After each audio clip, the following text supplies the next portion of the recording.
King Kong. King Kong Podcast.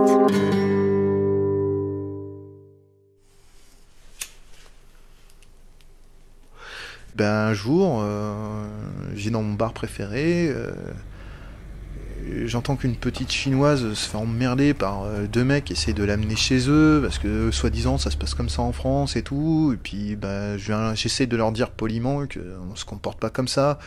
Les mecs ils commencent à m'insulter, et puis ils se tournent vers moi, et puis là le videur du bar qui me connaît bien intervient, il vire les mecs, elle me regarde en mode... j'ai compris après qu'elle me regardait, mais comme un vrai Français, tel qu'elle les fantasmait, elle avant, le D'Artagnan ou le Cyrano de Bergerac, quoi.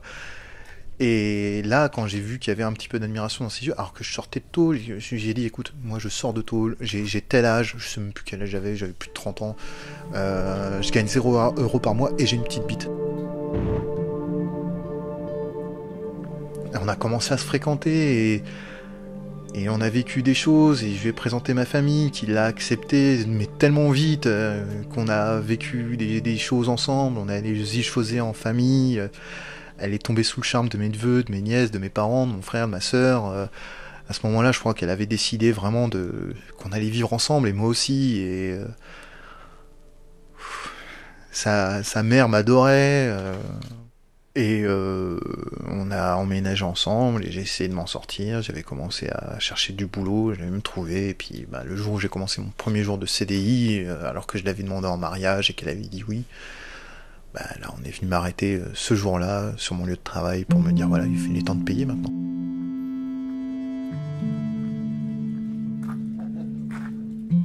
C'est la première fois que Nicolas m'accueille chez lui.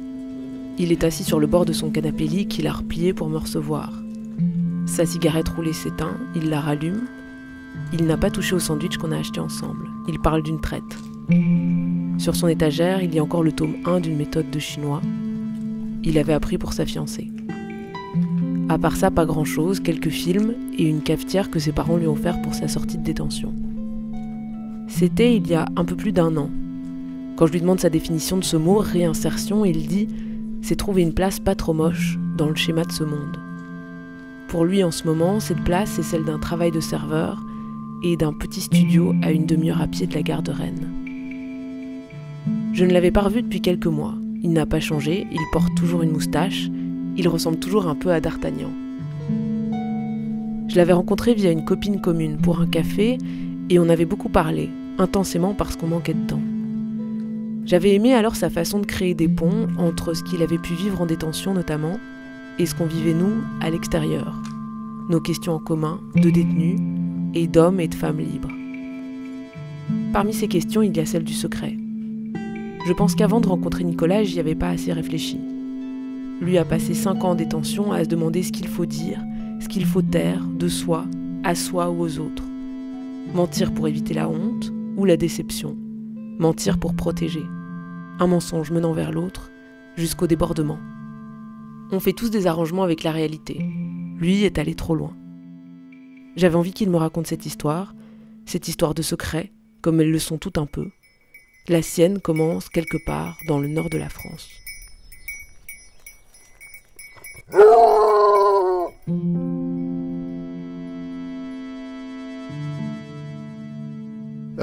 Je viens d'un petit village du plateau Picard, je vais pas dire le nom du village, mais ils sont que 250, donc je crois pas qu'il y en ait. Mais si, ça s'appelle Vallescourt. Ça se situe dans le Mont d'Arrée, c'est une toute petite vallée au pied du plateau Picard, avec une série de villages qui sont tous un peu rivaux les uns les autres. C'est une vallée qui est très préservée, il y a de plus en plus... La biodiversité s'y redéveloppe beaucoup, à chaque fois que j'y vais, je suis surpris du nombre de rapaces qu'il y a, le nombre de renards, d'écureuils et tout, c'est super joli. Moi, mon village, il est marrant parce qu'en fait, ça a longtemps été un hameau. On n'a pas d'église, on n'a pas de cimetière, on dépendait du grand village d'à côté. Apparemment, ce village, on a retrouvé son sceau, appartenait à un chevalier qui s'appelait Guillaume de Vallescourt, qui est parti aux croisades, et qui est mort là-bas, et qui avait laissé en héritage sa seigneurie au seigneur de Saint-Rémy-en-Laye, qui est juste à côté. Et c'est depuis ce jour-là, en fait, depuis ce moment-là, que nous, on est devenu un hameau de Saint-Rémy-en-Laye. C'est pour ça qu'on n'a pas d'église, qu'on n'a pas de cimetière. Mais on a eu un seigneur. Et moi, à chaque fois que j'y retourne, je me dis, mais où est-ce qu'il pouvait être son château? À quoi il pouvait ressembler? À Saint-Rémy, il y a 2 châteaux. Chez nous, il n'y a rien. Il n'y a pas d'église, il n'y a pas de château. Et on a eu notre indépendance dans les années 70. Je crois pas qu'il y ait eu de guerre, en tout cas, il n'y a pas eu de mort. Mais donc, c'est vraiment un tout petit village. On n'a pas de club de foot, on a juste un club de vieux, enfin le club des anciens et tout. C'est à visiter, franchement, hein, on fait le tour en 5 minutes, mais c'est 5 minutes qui sont pas perdues. Ce village-là, il est hyper important pour moi, j'en suis fier. Hein.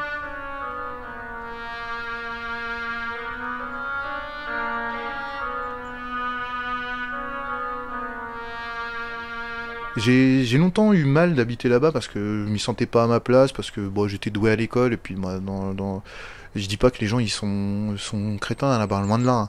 Mais on fait plutôt des métiers manuels, parce que voilà, c'est la vie qui est comme ça là-bas. C'est même un peu facile de dire ça, mais bon, c'est pour résumer quoi. Mais je m'y sentais pas à ma place, et c'est maintenant que j'en suis parti que je me rends compte à quel point ce village il me manque, même les gens. Et j'ai beau avoir été en prison plusieurs fois, à chaque fois que j'y retourne, les gens ils ont jamais été méchants avec moi. Ils ont toujours été contents de me revoir. Et puis là-bas, je suis pas Nico, je suis le fils de Jean-Claude et Catherine. Même à 40 ans. Et donc bah ça fait des bonnes bases, c'est-à-dire que quand je sais pas qui je suis, bah je retourne là-bas, les gens me le rappellent.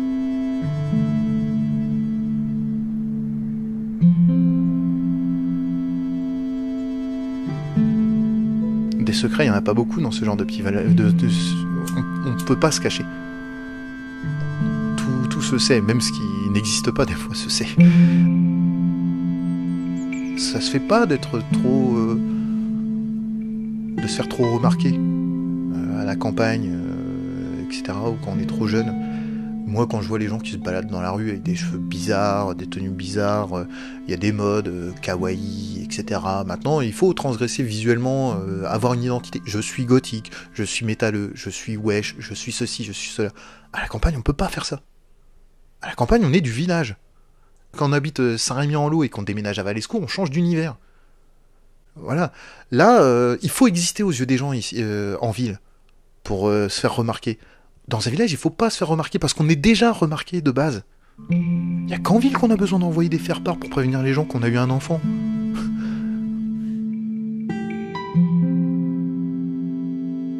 Tu disais qu'au village, t'avais pas de secret ? Par exemple, t'as rien caché à tes parents ? Alors déjà, le village et les parents, c'est pas pareil. Hein. Tant que j'étais dans ce village-là, il pouvait m'arriver des choses honteuses, dont j'étais pas responsable. Je pouvais ne pas les dire, ça se savait pas. Mais par contre, j'aurais rien pu faire de honteux, parce que je sentais très bien que les rapports humains étaient tellement quotidiens et toujours avec les mêmes personnes, que j'aurais pas pu garder mon secret longtemps. Un secret dont j'aurais été responsable. Donc je pouvais pas me faire de mauvaises choses. En ville, on peut faire du mal, entre guillemets. Parce que les gens qu'on va croiser, ils ne connaissent pas notre visage. Donc ils peuvent se dire, tiens, cette personne qui fait la gueule, elle est comme ça tout le temps. Si je me balade dans mon village et que je fais une tête différente de d'habitude, les gens ils vont savoir tout de suite que je suis pas pareil que d'habitude. Ils me reconnaissent. Alors que c'est dans la masse qu'on se fond. C'est dans la masse que le secret il existe. C'est dans la masse que le secret il a de la valeur. Avec les gens qu'on connaît tout le temps, les secrets ils se voient. Et on les connaît pas, mais on les devine. Et à partir du moment où un secret commence à être deviné, bah on se cache encore plus. C'est pour ça que je pense que les gens disent qu'il y a eu un exode rural pour des raisons économiques, etc. Moi, je pense aussi que pour des raisons individuelles, des différences sexuelles, ce genre de choses, il y a beaucoup de gens qui ont fui en ville pour pouvoir disparaître dans la masse.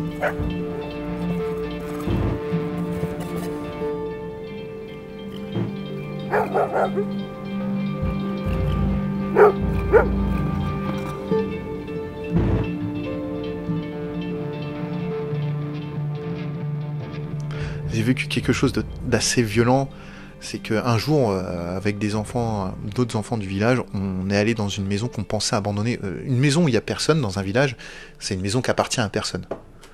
Voilà. Donc, parce qu'une maison dans un village, une maison inoccupée dans un village, ça se voit tout de suite. Donc on est allé dans cette maison-là, on a pris des choses dedans en pensant que ça n'appartenait à personne.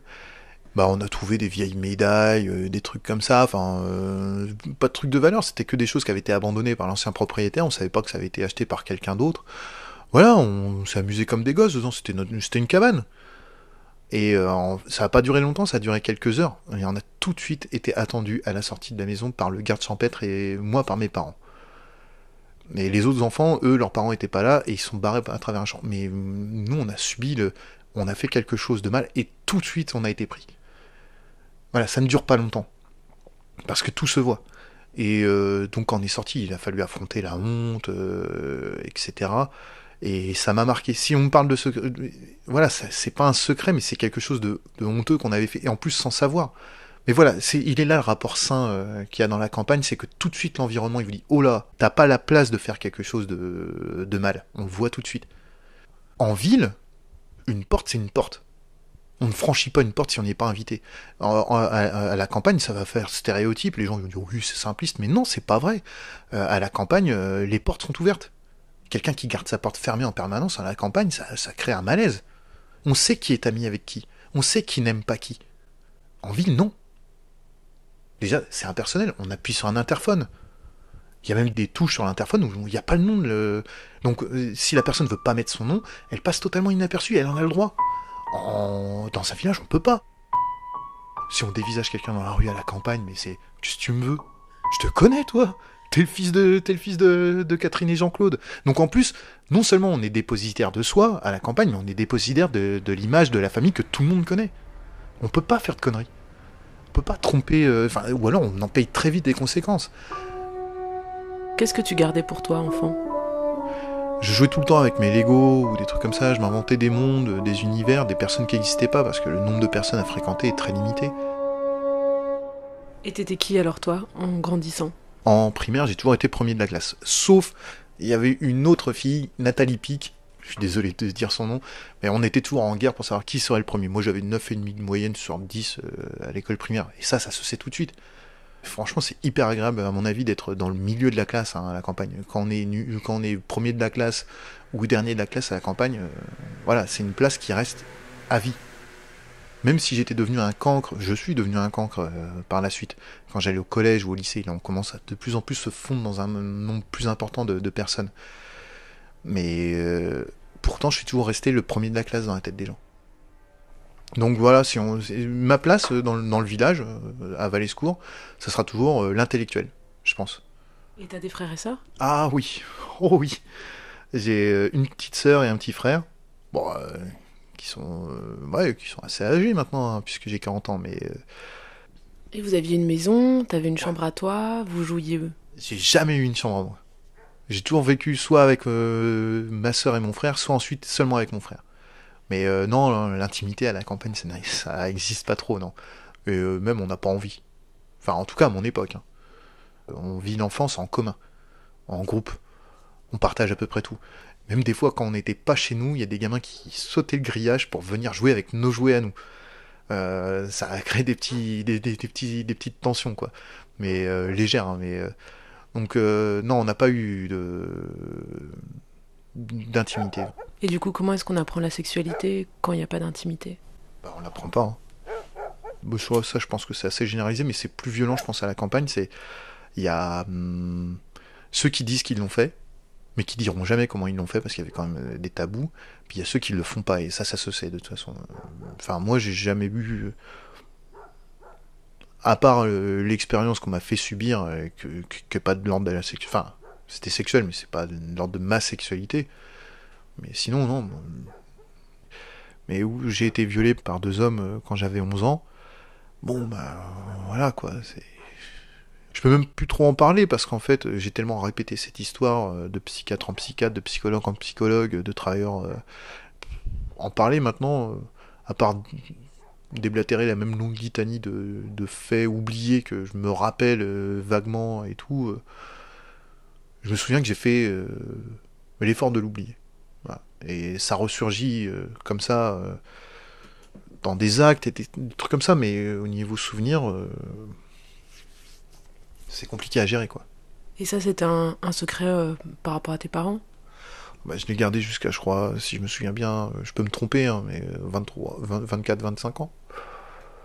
Mes parents n'ont jamais rien vu. Vu qu'on ne peut rien cacher à la campagne, quand on cache quelque chose, on le cache vraiment très profondément. Je pense que les meilleurs joueurs de poker, ils viennent de la campagne. Donc, oui, non, j'ai jamais rien laissé paraître. C'était quelqu'un qui connaissait ? Non. Et donc personne n'a su ? Non. Personne n'a su, personne n'a vu. Personne n'a pu me secourir puisque j'ai pas pu appeler à l'aide et j'ai jamais appelé à l'aide. Donc je peux pas en vouloir aux gens de mon village ou aux gens de ma famille de pas l'avoir vu, de pas l'avoir su.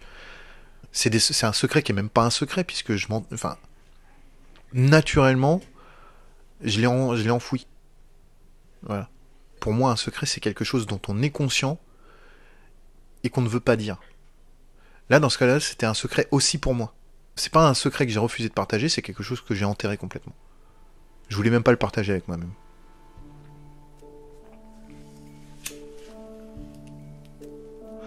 Et c'est à la ville que j'ai commencé à avoir des secrets. Enfin, j'en avais déjà avant, mais... Moi, j'ai très mal vécu ma première année à Amiens, même après. De me retrouver en étant un inconnu au milieu d'une grande ville, tout ça, d'être juste un visage, franchement, je l'ai très mal vécu. C'est pour ça que j'ai fait... Après, enfin... j'ai très mal vécu la ville. À suivre, la ville.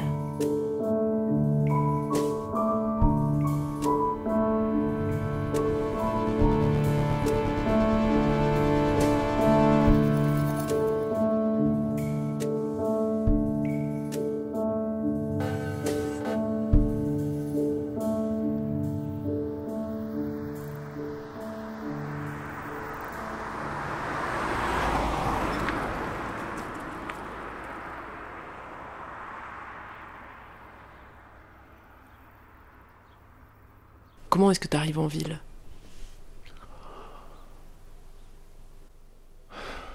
Déjà, on y arrive par étapes. Quand on est dans un village, quand on va au collège, on va dans la petite ville voisine, dans le chef-lieu de canton. Quand on va au lycée, on va au chef-lieu d'arrondissement. Chaque ville que j'y arrivais, pour moi, c'était la plus grande. Clermont-de-Loise, quand on m'a amené voir le lycée de loin avant que j'y aille, j'étais perdu. Je voyais une grande ville de 10 000 habitants. J'étais perdu. Amiens, on a cherché un logement, on l'a trouvé, puis un jour, je suis arrivé avec mes sacs, mes parents m'ont amené avec un sac de courses, et puis ils sont partis, et là, d'un seul coup, je me suis retrouvé dans l'intimité. Mais une intimité qui fait froid dans le dos, hein. J'ai jamais réussi à bien dormir. Hein.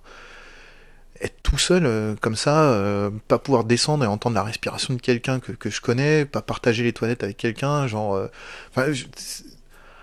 vide, ouais, voilà, on arrive dans du vide rempli d'autres. Tous ceux qui habitent dans le village, on a obligatoirement un rapport avec. En ville, non, il faut tout construire. Il faut choisir avec qui on construit. Au début, on choisit pas, on fait un peu comme en fonction des accidents, on percute des gens, on dit, ah tiens, je vais lui parler, je vais lui dire bonjour. Mais non, il y en a plein qui refusent qu'on lui dise bonjour ou qu'on lui parle. Donc on se fait recaler en ville. On sourit à quelqu'un dans la rue et la personne ne rend pas le sourire. Dans un village, ça n'existe pas. Tu étais en ville pour faire quoi ? Des études d'histoire. Parce que j'aimais ça, mais je savais pas ce que je voulais en faire. Mais voilà. Venant d'un village, etc., en ville, j'ai été tellement mal dans ma peau que j'allais pas en cours. Mais c'était insupportable. J'arrivais pas à aller en cours, j'arrivais pas à suivre. C'est pas tellement que c'était dur, hein. Au contraire, je m'ennuyais et au bout d'un moment, je suis très vite pas allé en cours. Et le truc difficile à vivre, c'est que tous les week-ends, je devais retourner chez mes parents, et mes parents me demandaient comment ça va à la fac, et j'avais rien à leur dire. Alors j'aurais inventé des trucs.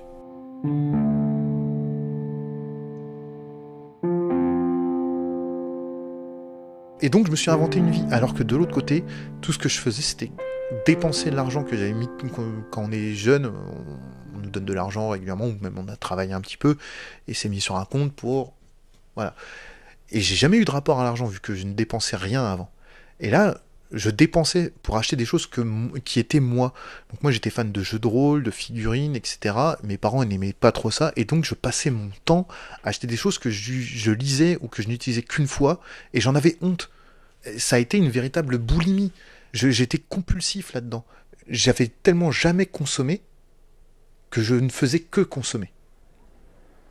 Et après, c'est devenu l'alcool. Alors que j'avais l'alcool festif avec mes amis et que ça faisait marrer mes parents, d'un seul coup j'avais l'alcool solitaire, loin du regard de ceux qui m'aimaient, à rencontrer des gens que je ne connaissais pas et que je ne rencontrais qu'autour de l'alcool.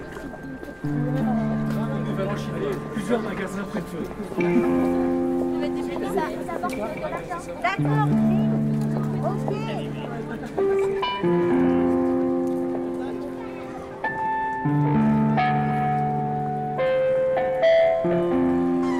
Et après, je me rendais compte que j'avais dépensé trop d'argent et je n'avais aucune source de revenus. Et je pourrais pas remettre ça, c'est pas arrivé tout de suite, mais au bout d'un moment, j'ai eu l'occasion de...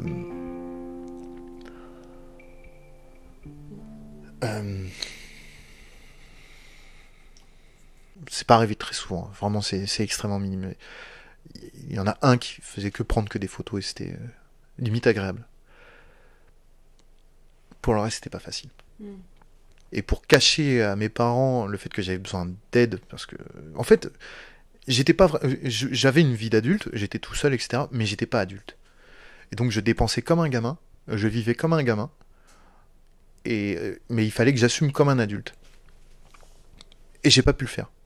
Donc j'ai fait ce que les gamins font, j'ai menti. Donc j'avais un secret, c'est que je comblais un peu les trous en faisant des choses douloureuses pour moi, pour ne pas avoir à subir le regard de mes parents en mode t'es pas encore un homme. Alors que je pense maintenant, sincèrement, mes parents sont tellement bien, sont tellement... si je leur avais parlé au début, ils m'auraient engueulé, ça c'est sûr. D'ailleurs là je pense qu'ils risquent de m'engueuler. Mais...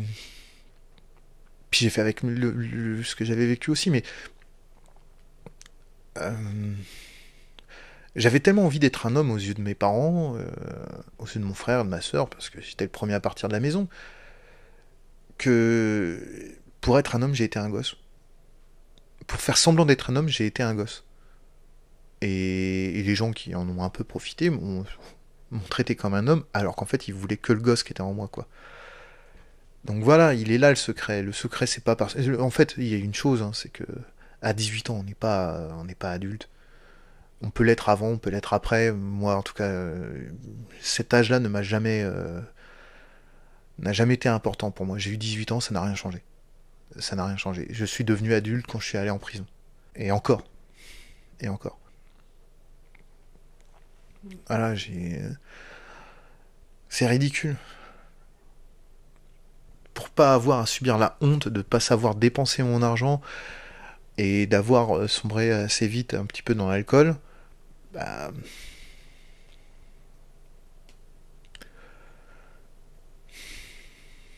j'ai fait des choses honteuses.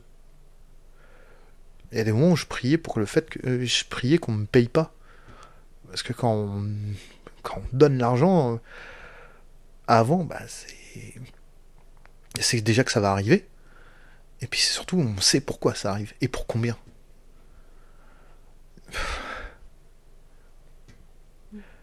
Je pourrais pas regarder les gens en face dans mon village s'ils le savaient. Pourtant j'étais plus victime qu'autre chose, hein, mais j'ai vendu mon cul, moi, vraiment. Hein. Quelques fois, pas souvent, mais je l'ai fait.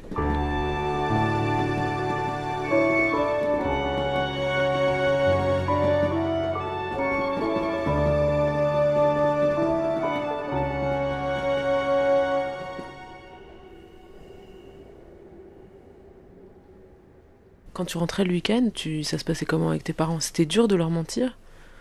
Bah, quand je rentrais le week-end, je redevenais un gosse. C'est-à-dire que ma mère me faisait mon ménage, mon linge, on me posait des questions, et puis bah, je reperdais ma possibilité de me déplacer tout seul, je reperdais ma possibilité de dépenser, etc. Donc je redevenais un gosse. Et c'était ça qui était dur à vivre. Et pourtant, j'avais besoin, et j'aime mes parents, j'allais les voir parce que je les aimais, mais j'avais aussi besoin d'y retourner pour manger. Pour qu'on me redonne aussi un sac de courses. C'est extrêmement dégueulasse.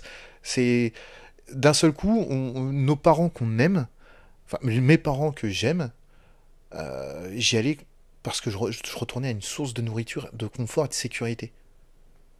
Et ils étaient pas au courant du fait que tu mangeais pas à ta faim? Des fois, je mangeais pas à ma faim, pas seulement parce que j'avais pas à manger. Des fois, je mangeais pas à ma faim parce que j'arrivais pas à me nourrir. Parce que j'avais à manger, mais j'avais la flemme de me nourrir. Quand on est enfant, on mange quand nos parents mangent, et la table est mise, et si on vient pas à table, on se fait engueuler. Quand on vit tout seul, faut penser à se faire à manger. Il faut avoir envie de se faire à manger. Et des fois, on l'a pas. Et donc, on se laisse aller à un autre rythme de vie. Des fois, je mange pas pendant 2 jours, des fois, je me coinfre pendant 1 jour, etc., etc. Parce que rien n'est fixe, parce que ça ne dépend que de soi. Alors qu'en fait, j'avais qu'une envie, c'était de retrouver ce manque de liberté de chez mes parents. Que, comme un oisillon dans son nid, qu'on vienne me mettre la béquée. Ça fait hyper mal de se rendre compte qu'on est encore qu'un oisillon, en fait. Et ça, j'avais honte. J'avais honte de ça. Tout comme la marche, c'est une suite ininterrompue de pertes d'équilibre, ma vie, c'était que ça. Avec toujours les parents qui sont là pour rattraper un peu.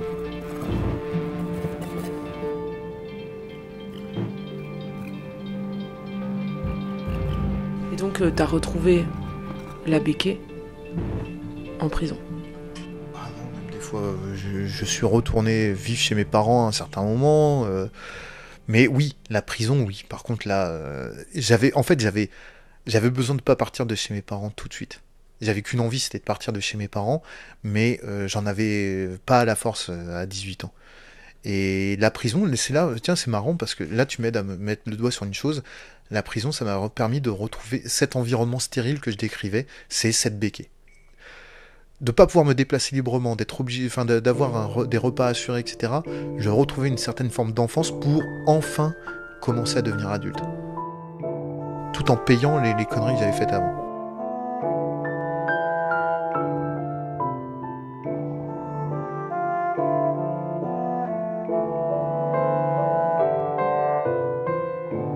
À suivre, la détention.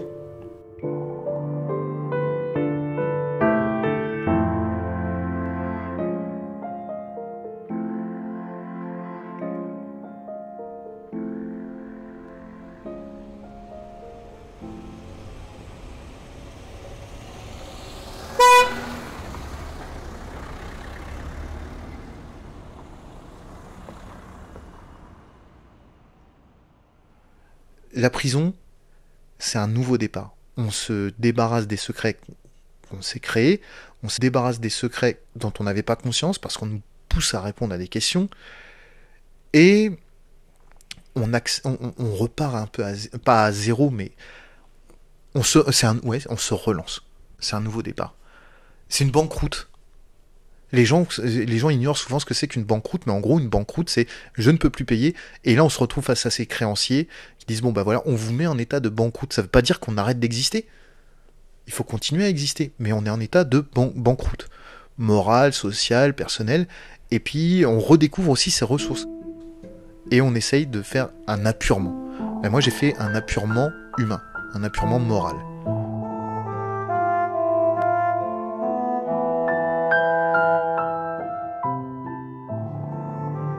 Le jour où on vient t'arrêter, tu te retrouves en garde à vue, et là, on te pose plein de questions, et très vite, tu vides ton sac.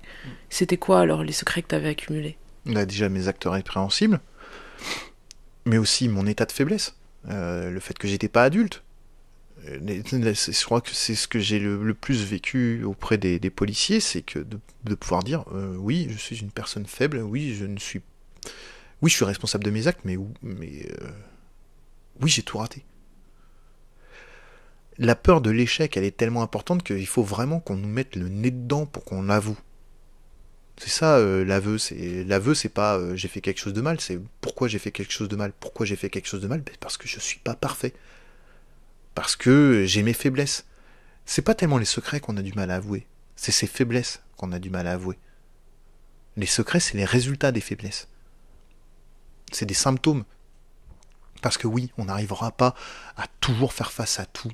Payer ses impôts, payer son loyer, chercher un logement, faire des courses, faire à manger. Au quotidien, tout. En fait, vivre, c'est réunir chaque jour les conditions de demain. C'est épuisant. C'est pour ça qu'on se met en couple, c'est pour ça qu'on fait des enfants, c'est pour créer un environnement humain qui nous donne la force d'affronter les choses à plusieurs. La cellule familiale, c'est une cellule, oui, on s'enferme dedans, mais pour se protéger. Vivre seul dans une société comme ça, où on doit être capable tout le temps, on doit faire semblant. Oui, en fait, peu importe le résultat, faut donner l'impression aux autres qu'on est capable de le faire. Même si on n'y arrive pas. Et donc on cache tout. C'est pas pour rien qu'il y a des gens qui sont expulsés parce qu'ils payent pas leur loyer, c'est pas pour rien qu'il y a des gens qui crèvent de faim chez eux, c'est pas pour rien qu'il y a des personnes âgées qui vivent dans l'isolement, etc. Et qui meurent pendant une canicule, c'est parce que c'est des gens qui vont pas se plaindre, parce qu'ils se disent mais je suis en faute de pas y arriver. Bah non, moi je crois pas. Moi je suis capable, je pense, de mourir à la guerre. On nous dit oui mais vous avez pas connu la guerre, etc. Et alors, la guerre c'est à la portée de n'importe quel connard venu, hein. Moi je pourrais mourir pour une cause, c'est facile. C'est facile de mourir. Mais c'est hyper difficile de vivre tous les jours. Et de faire semblant. Ça demande un investissement complet. Et sur le long terme, 80 ans d'efforts. La vie, c'est quoi? C'est de la violence. Des rapports de prédation, etc. Et nous, l'humanité, on a créé un environnement où, soi-disant, ça n'existe plus. On n'a pas de prédateurs. On n'a que des proies. Et encore, on les chasse même pas nous-mêmes. On les tue même pas nous-mêmes. On se nourrit. Mais les rapports de prédation, ils sont entre nous. Et ils sont tus. Des fois, ça apparaît. La loi, elle cadre des choses. Mais le but d'un prédateur, c'est pas d'être plus fort, c'est de se cacher. Parce qu'il faut s'approcher suffisamment de sa proie pour pouvoir la dévorer. Et donc, cette société nous pousse à passer inaperçus. En faiblesse ou en force. On va se camoufler. On va se camoufler, mais tout comme certaines espèces d'herbivores gonflent leur masse, ou font semblant d'être plus forts, ou se mettent en troupeau pour se protéger, nous on fait pareil.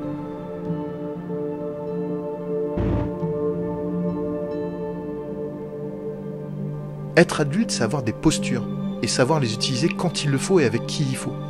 Et des fois on se trompe, et on le paye. Je crois que c'est plus facile de dire le nombre de fois que je me suis pas trompé que le nombre de fois où je me suis trompé. Je me suis trompé quasiment tout le temps.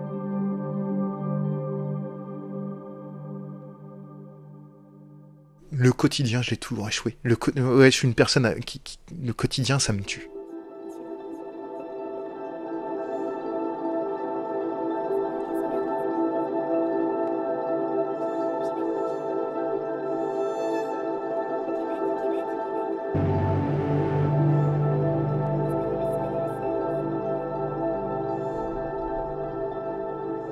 Et en détention, est-ce qu'on a le droit de dire qui on est?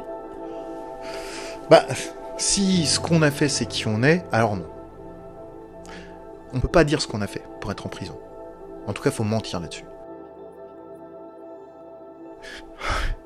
J'ai crevé de trouille, je sais pas combien de fois, j'ai passé des nuits entières à pas dormir en me disant mais demain je vais mourir, demain je vais mourir, demain je vais mourir. Pourquoi? La nature de de mes actes répréhensibles, et on n'est pas tous égaux, on prend tous des peines, mais on n'est pas tous... Tous les crimes, tous les délits ne se valent pas en prison. Il y a des crimes et des délits honorables et d'autres qui ne le sont pas. On est dans la même merde, mais pas de la même façon. Et il y a des gens qui s'inventent... Moi, je me suis inventé des histoires. Mais j'ai inventé des histoires sur ce que j'avais pu faire pour me protéger aux yeux des autres détenus. Une fois, c'était que je vendais de la drogue et que quelqu'un à qui j'ai vendu de la drogue avait eu un accident en scooter et qu'ils avaient été accusés d'être responsable de sa mort. On est très créatifs dans ce genre de domaine. Mais il n'y a rien de mieux à informer qu'un détenu sur les autres détenus. Un jour, je suis allé en cours de promenade et puis d'un seul coup, alors que j'avais inventé une histoire en préparation du jour où ça se saurait, d'un seul coup, je suis passé à côté d'une fenêtre pour aller vers la cour de promenade et là, il y a un détenu qui m'a dit « On sait ce que t'as fait, on va te retrouver ». Et là, j'ai vu des mecs de la cour de promenade aller discuter avec les mecs, le mec qui m'avait dit ça de sa fenêtre. Et j'étais en cours de promenade, et il n'y a pas de surveillant, il y a des caméras, mais on sait qu'en 5 minutes, s'il y a quelque chose qui est fait, bah voilà, c'est fait.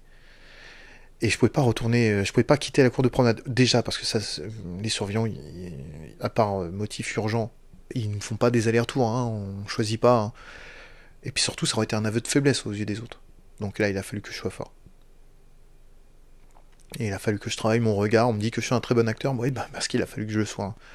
Là, il a fallu que je travaille mon regard, que je travaille ma démarche en mode il y en a un qui approche, il est mort. Ils se sont pas approchés. Pas suffisamment près.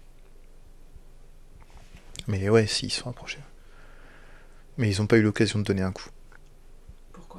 Parce que j'aurais fait peur.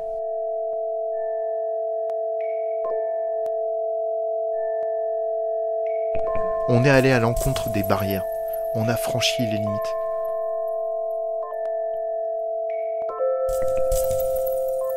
Dans un monde où plus aucune terre n'est à découvrir, les seules terres qui nous restent à découvrir, c'est les limites de la moralité. Nous, on a dépassé les limites connues. Qui peut savoir ce que c'est que de tuer quelqu'un ? De vivre avec des choses immorales sur la conscience ? Qui peut le faire ? Qui peut vivre avec ça ? Pourtant, nous, on vit avec. On survit à ça.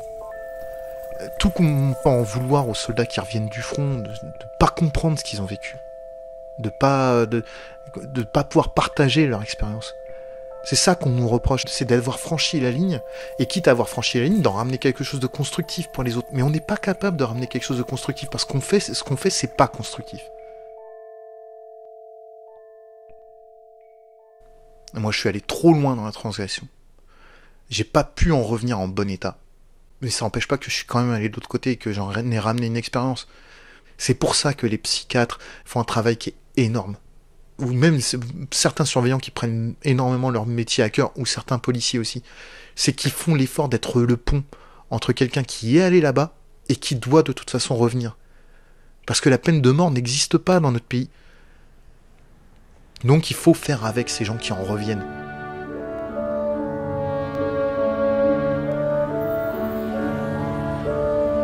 À suivre, le retour.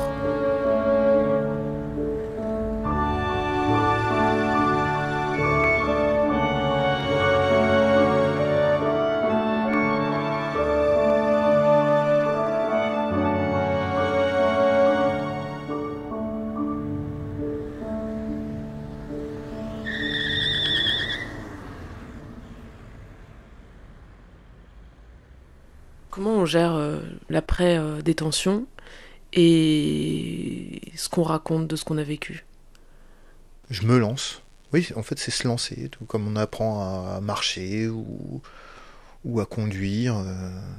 On se lance et on dit voilà, je vais te confier un truc. Il y en a qui ont jugé par rapport à ça en me disant je te jugerai pas. Mais qui après ont essayé de décrypter mes gestes, mes paroles par rapport à ça. Ce que j'aurais confié, ça m'a fait chier parce que je savais que ça serait comme ça. Mais j'aurais quand même fait confiance parce que j'en avais besoin. Donc on teste les gens, comme on teste ses jambes quand on apprend à marcher.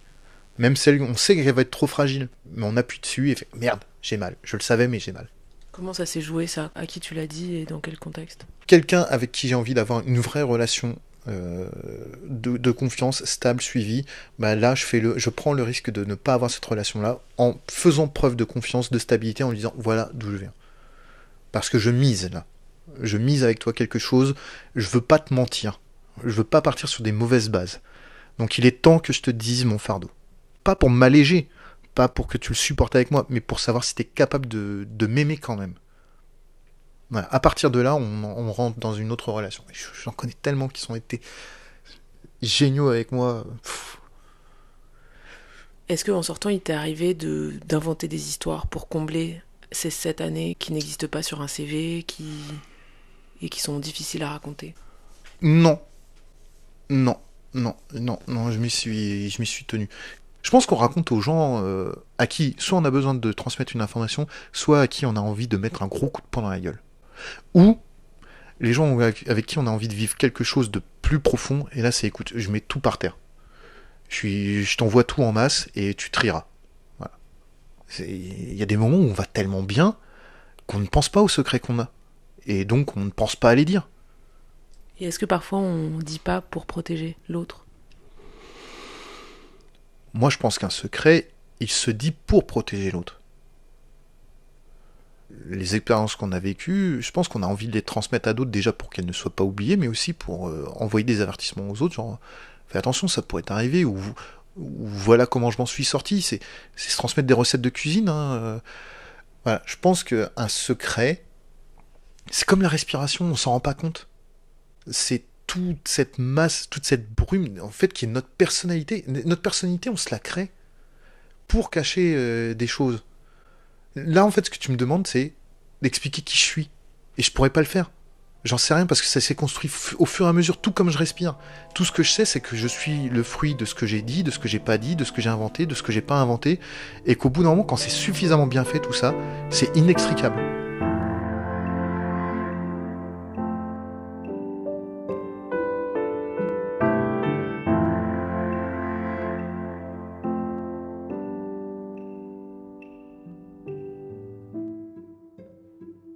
Donc j'ai fait une première peine de prison, et puis je suis ressorti, et en ressortant, j'ai commencé à travailler. Après être retourné chez mes parents, j'ai travaillé là-bas, et ça a été un métier qui était très difficile. J'étais téléconseiller, téléenquêteur, c'est qui vous casse les couilles à vous poser des questions pendant 3 heures pour savoir ce que vous regardez à la télévision, ce que vous écoutez à la radio. Et puis à un moment donné, j'ai quitté ce boulot-là avec perte et fracas, parce qu'on m'avait maltraité, que j'en pouvais plus. Et là, j'ai vécu 1 an avec 0 € par mois. J'ai recommencé des fois pour manger, voilà. Puis un jour, j'ai dans mon bar préféré, j'entends qu'une petite chinoise se fait emmerder par 2 mecs qui essaient de l'amener chez eux, parce que soi-disant ça se passe comme ça en France et tout. Et puis j'essaie de leur dire poliment qu'on se comporte pas comme ça. Les mecs ils commencent à m'insulter, et puis ils se tournent vers moi, et puis là le videur du bar qui me connaît bien intervient, il vire les mecs, et elle me regarde en mode... j'ai compris après qu'elle me regardait mais comme un vrai français tel qu'elle les fantasmait elle avant, voilà, le D'Artagnan ou le Cyrano de Bergerac, quoi. Et on a commencé à se fréquenter, et on a vécu des choses, et je lui ai présenté ma famille, qui l'a accepté, mais tellement vite, qu'on a vécu des choses ensemble, on a les choses en famille, et on a emménagé ensemble, et j'ai essayé de m'en sortir, j'avais commencé à chercher du boulot, je l'avais même trouvé, et puis le jour où j'ai commencé mon premier jour de CDI, alors que je l'avais demandé en mariage, et qu'elle avait dit oui, là on est venu m'arrêter ce jour-là, sur mon lieu de travail, pour me dire voilà, il est temps de payer maintenant. Et là, j'ai vraiment eu très très mal. Là. Parce que j'ai dit, ok, d'accord, mais on va pas chez moi. Bah si, faut faire une perquisition et tout. Mais non, s'il vous plaît, tout met pas ça. Bah si. Mais oui, mais ma fiancée, bah oui, mais justement, elle est là-bas. Il y a déjà d'autres policiers qui sont là-bas, et puis on t'attend là-bas, et puis... Mais comment elle réagit ? Bah tu vas voir. Puis elle était en larmes. Je pouvais pas communiquer avec elle, il a fallu échanger des regards, j'ai essayé de lui capturer le regard pour lui faire comprendre, essayer de lui faire comprendre quoi, j'en sais rien. Il fallait que je résume en un regard le « je suis désolé », le « j'ai fait ça », oui, mais j'essayais vraiment de m'en sortir, et je suis vraiment sincère quand je te dis que je t'aime, et comment on fait pour résumer ça en un regard, en plus quand la personne refuse de vous regarder ? Parce que c'est insupportable pour elle, et c'est normal. Et puis d'un seul coup, moi je vis au 3e étage ou 4e, je sais plus... Puis il y a un balcon, il y a une porte-fenêtre, et puis la porte-fenêtre elle est ouverte, et puis ça aspire. Et tellement aspiré qu'il y a un flic qui a vu mon regard et qui s'est interposé, qui m'a dit non mais tu vas pas faire ça. Hein. Tu vas t'en sortir. Et puis regarde là, elle là. Tu crois qu'elle a pas suffisamment souffert ?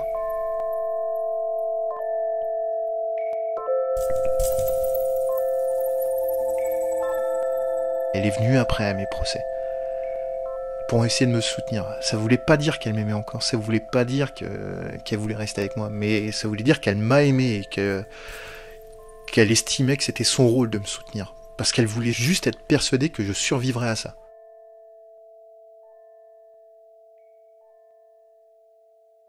En fait, moi je lui écrivais tout le temps, je coupais des mèches de mes cheveux et je lui envoyais dans chacune de mes lettres, au moins 2 fois par semaine.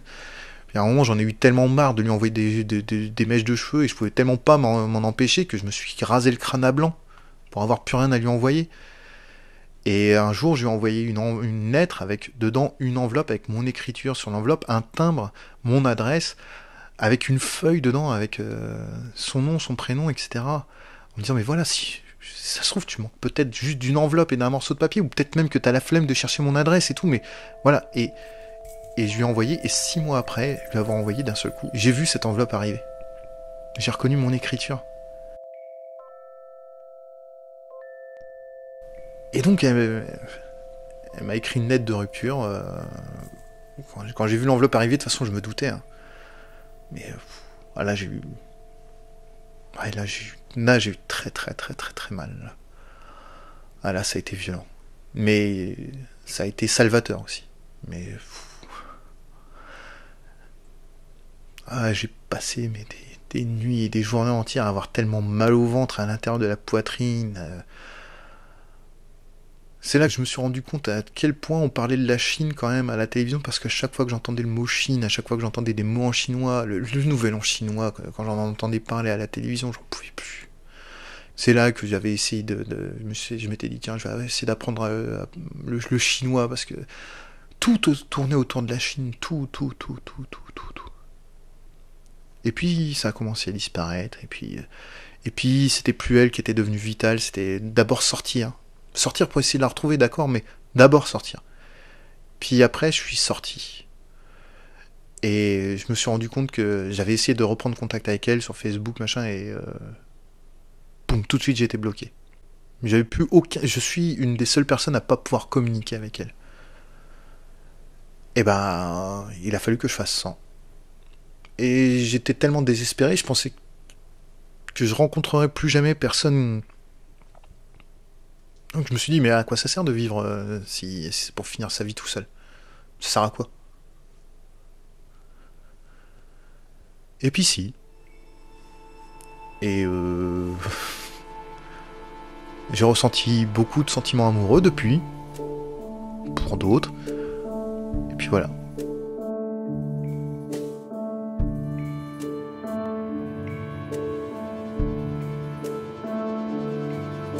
À chaque fois que j'étais amoureux de quelqu'un, j'ai toujours dit pourquoi j'étais allé en prison et que j'étais allé en prison. Personne ne m'a rejeté à cause de ça. Ouais, et là, je me dis quand même que l'humanité, c'est quand même pas quelque chose de si dégueulasse que ça, hein.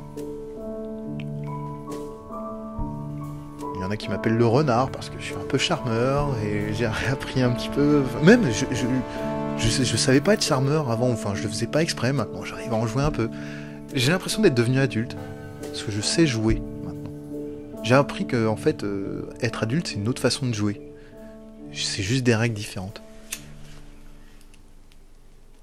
Je pense que des secrets on en a, la vie nous en donne, et après on s'en crée.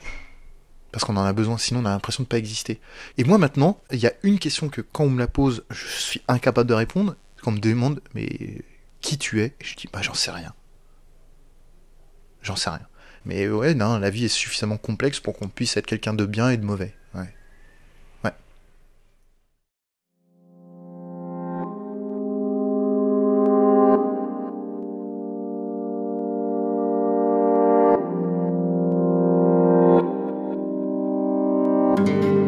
Merci à Nicolas pour sa confiance et son témoignage, à Catherine Langlois pour la mise en contact et les précieux conseils. C'était un podcast de Caroline Gillet réalisé par Julien Cernebory avec la musique et les ambiances de Théo Boulanger.